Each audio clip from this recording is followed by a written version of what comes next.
Yeah, good afternoon, my people. Good afternoon, wherever you may be watching me from. I want to use this opportunity to let Nigerian youth or Nigerian people to remember history, what the history told us.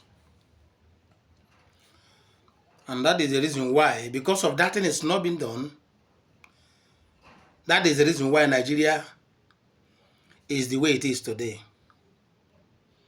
From the history I got, I learned that Nigeria was amalgamated in 1914. And after the amalgamation of Nigeria, that was done by Lord Lugard and his girlfriend, then there was a meeting or an agreement that was reached that after 30 years, that all these groups that make up Nigeria should come together to know if they can continue being one as a one country. Uh, Up to today, that particular meeting is not being held. Up to today, that meeting have not been called anywhere.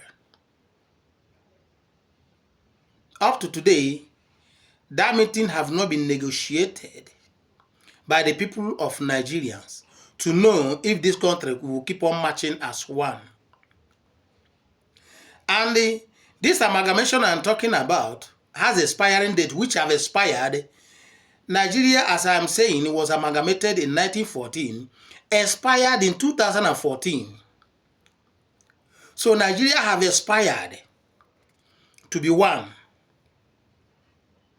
Nigeria have expired to be one. I stand to be corrected in whatever I'm saying here. And I'm a kind of person that always want to learn from the people who knows more than me, because I don't believe I know it all, because nobody knows it all. Now, the reason why Nigerians don't want to call on that particular meeting is because of the oil, the mineral resources they saw on the eastern region of Nigeria. That is the reason why nobody really want to call on that meeting, so that let there be a fresh negotiation. So that let them negotiate afresh again for the country to move forward. Nobody really want to do so. But everybody focus on the, on the mineral resources that they saw on the eastern region. And that's the reason why nobody really want to call that meeting up to today. But if you come to the northern region today, they are busy here mining their gold. They are busy mining their gold. Nobody really want to cool down to know if this country will move forward. No, they are mining the gold, eating the money by themselves. In the northern region, they are busy mining their gold. This gold they are mining, the northern leaders, they sold this portion of this place for the Chinas. The Chinas are busy mining the gold every day. So if it is this way, how is the country going to be prosper? The oil from the eastern region is national cake, but the gold in the northern region is for individuals.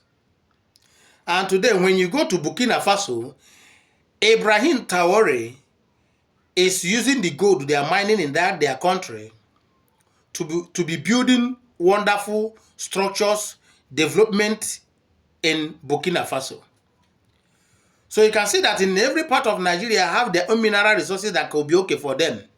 But because of corruption, nobody really want to call this particular meeting I'm talking about. And our politicians know this. Our leaders know this. Those who call themselves leader, they know this one I'm talking about now. But nobody really want to look into that issue. And that is why you see some particular people, some set of people, I'm not going to hide my mouth in this particular issue. That's why when you come in this particular issue, Fulani people, Fulani Kanifed will tell you that they are the owner of Nigeria. They will tell you that they own Nigeria. that because of their own Nigeria, that nothing can happen to them. And they see that thing happening. That's why you see Fulani jihadists, terrorists, killers will come out and tell you that the country belongs to them. Now, their agenda is to Islamize this country. Let the country be for only Muslims so that every corruption will balance the way it's supposed to be. So, now if you come in Nigeria, even our musicians, our celebrities, I don't think many of them know about this. I don't think they know. But the one thing is that if you're a celebrity, you have money, then because of the situation in your country, you run out of your country.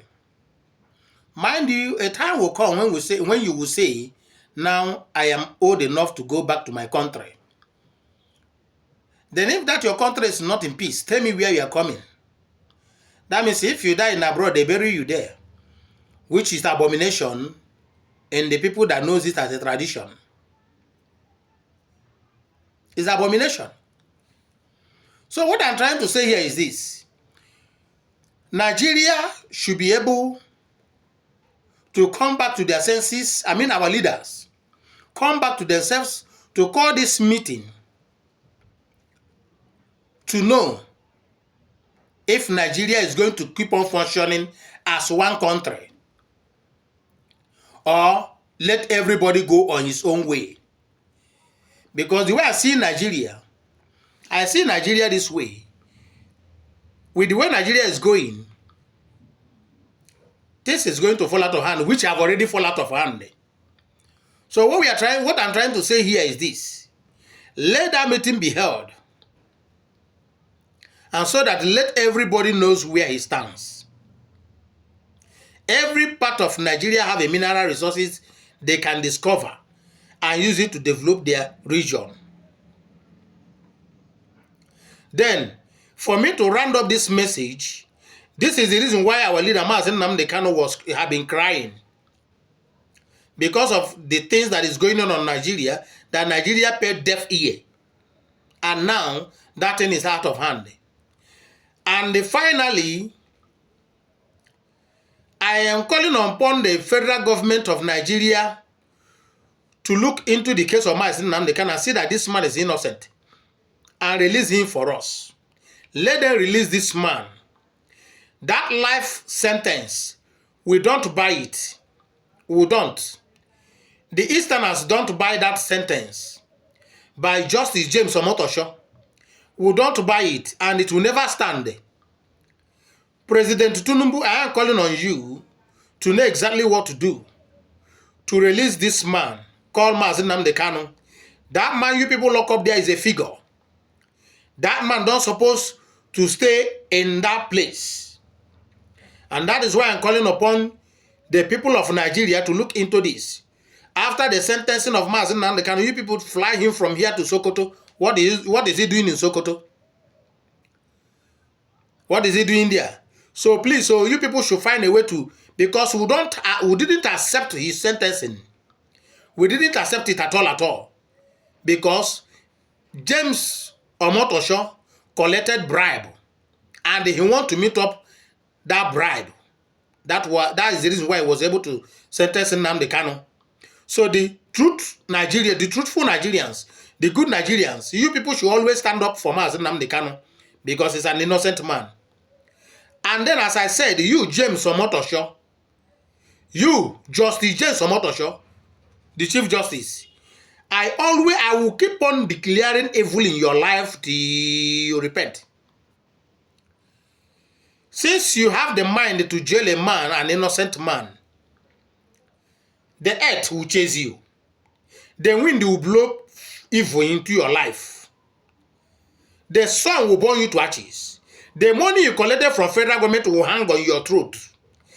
Justice James Omotosho, we have pain in our heart on what you have just done. Binta Nyako have handled this case and withdraw. Other people have handled this case and withdraw, but you come to show that the Yoruba man, an evil Yoruba man, who will sentence this man, and you do so. I decree and declare that the earth will never guide you. the earth will be against you. Wherever you go, the earth will chase you. And as I have spoken, so shall it be. He said,